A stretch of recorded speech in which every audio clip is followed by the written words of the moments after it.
नमस्कार, विजेताच रेसिपीज मध्ये तुमचं सर्वांचं स्वागत आहे। आज आपण कैरीचे पन्ह बनवणार आहोत। त्यासाठी मी इथे 3 कैऱ्या घेतलेल्या आहेत। कैरी म्हणजे कोय नाहीये, त्याच्यामध्ये बाटा आहे, अशाच घ्या तुम्ही। आता आपण या कुकर मध्ये टाकून उकडून घेणार आहोत। यामध्ये थोडं पाणी टाकणार आहोत। आंब्यांचा सीजन संपला की पण तुम्हाला कैरीचं पन्ह बनवता येईल आणि पिता येईल। आपण यांची सालं गरम असतानाच काढून घेऊया, म्हणजे लवकर थंड होतील। आता थोडे थंड होऊ देऊया। आता आपण हा सर्व गर असा चाळणीच्या सहाय्याने काढून घेणार आहोत।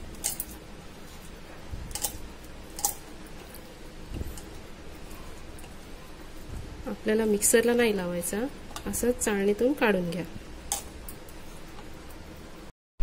हे पहा, मी हा सर्व गर आता काढून घेतलेला आहे। हा बघा, किती स्मूथ दिसतोय। मिक्सरला लावायची अजिबात गरज नाही, अशा चाळणीनेच खूप छान निघतो।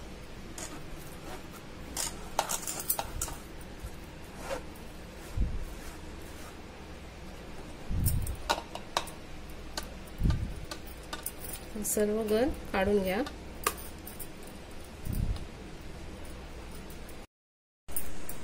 आता आपला सर्व गर काढून झालेला आहे। आता आपल्याला यामध्ये गूळ टाकायचा आहे। तर आपला कैरीचा जेवढा गर आहे त्याच्या डबल आपल्याला गूळ टाकायचा आहे। तर मी इथे गूळ किसून घेतलेला आहे, तो मी टाकते।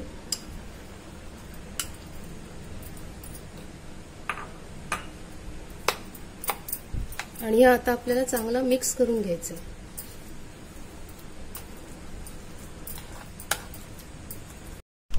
आपल्याला आता हे चांगलं मिक्स करून घ्यायचं आहे आणि एक 10 मिनिट असंच ठेवायचं आहे, म्हणजे गूळ चांगला विरघळेल।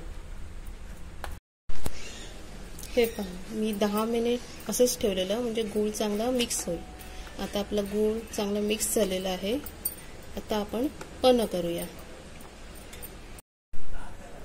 आता आपण यामध्ये वेलची पावडर टाकणार आहोत आणि मीठ। आता हे चांगलं मिक्स करून घ्या।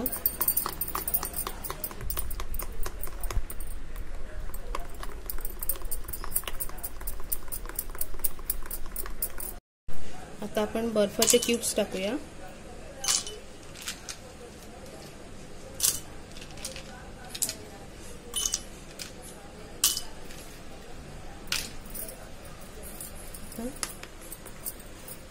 पन्ह टाकूया।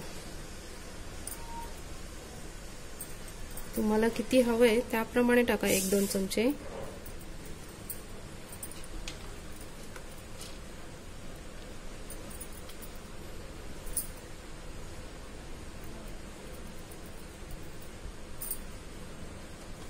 आता यामध्ये थंड पाणी टाकूया।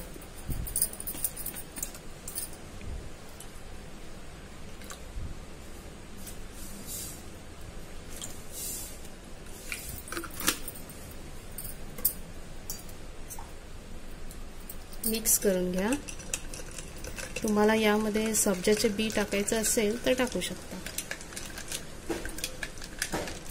आपल्याला हे मिक्सरला वगैरे लावायचं नाहीये, पण मिक्सरला लावलं तर त्याचा कलर बदलतो। त्याच्यामुळे थोड्याशा गुठल्या वगैरे असल्या तरी चालेल, छान लागतो तो दाताखाली आल्यानंतर।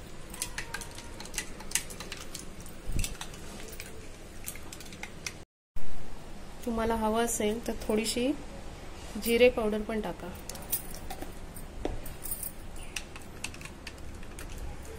आपलं पन्ह इथे तयार आहे। तुम्हाला जर जाडसर हवं असेल तर आणखीन पट टाका।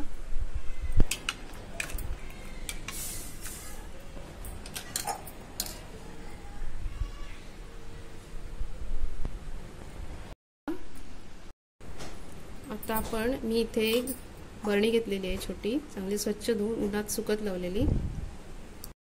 आता आपण हे कैरीचं पन्ह बरणीत ठेवूया आणि हे फ्रीज मध्ये ठेवून एक 2-3 महिने चांगलं टिकेल।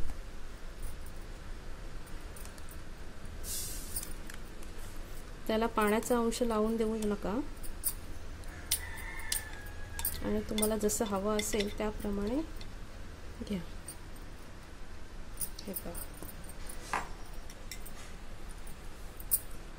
आपला आता ही बरणी झाकण लावून फ्रीजमध्ये ठेवा, 2-3 महिने चांगला राहील। पण आपण म्हणतो 2-3 महिने, पण मुलांना वगैरे एकदा पन्हा आहे म्हटलं की सारखं प्यावासा वाटतं आणि आपल्याला पण, त्याच्यामुळे 2-3 महिन्याच्या आधीच आपलं हे पन्हा संपून जातं। चला, तर मग तुम्हाला जर माझी रेसिपी आवडली असेल तर लाईक करा, शेअर करा आणि सबस्क्राईब करा।